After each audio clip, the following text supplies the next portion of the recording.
The recent events in Iran present a deeply troubling and tragic narrative. What unfolded appears to transcend the boundaries of peaceful protest, descending into widespread violence and chaos that claim thousands of lives. The targeting of mosques, public spaces, and ordinary citizens points to a situation where legitimate grievance, if it existed initially, was hijacked by forces of anarchy and destruction. Street turned into battlegrounds, demonstrating a horrifying pattern where the breakdown of law and order leads only to several suffering, impacting innocent bystanders, shopkeepers, and security personnel alike.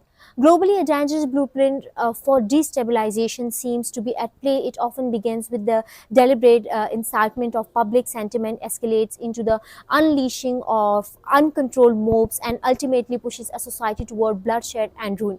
What is sold as a movement for change can rapidly mutate into a nightmare for the average citizen, where slogans give way to flames. So, this pattern holds a stark and urgent warning for Pakistan. The calls for shutdowns and organized inflammatory campaigns on social media and the mobilization of street power are not isolated incidents.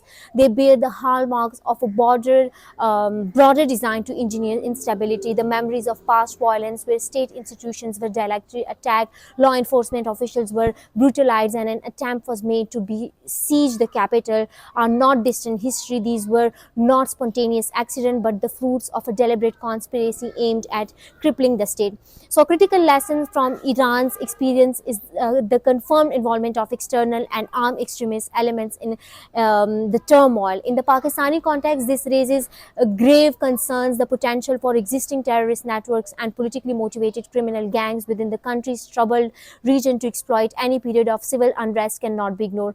They could easily hijack and protest movement, transform legitimate democratic expressions into a front for their own destructive agendas, precisely as witnessed elsewhere. So the threat, therefore, is clear and present. If such a conspiracy is not identified and countered in time, the very foundation of public order, mosques, markets, government buildings, and the security of every citizen could be jeopardized. Once the fire of widespread violence is ignited, no one remains safe.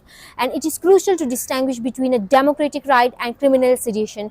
Peaceful protest is a constitutional cornerstone of any vibrant society. However, arson, murder, sabotage, direct assaults on the state, and collaboration with known terrorist entities constitute something entirely different, and open rebellion against the state. No sovereign nation can or should tolerate armed militias marching on its capital or allow its citizens to be held hostage by chaos. The preservation of the state and the protection of its people from descending into a similar abyss of violence is the paramount duty of any government.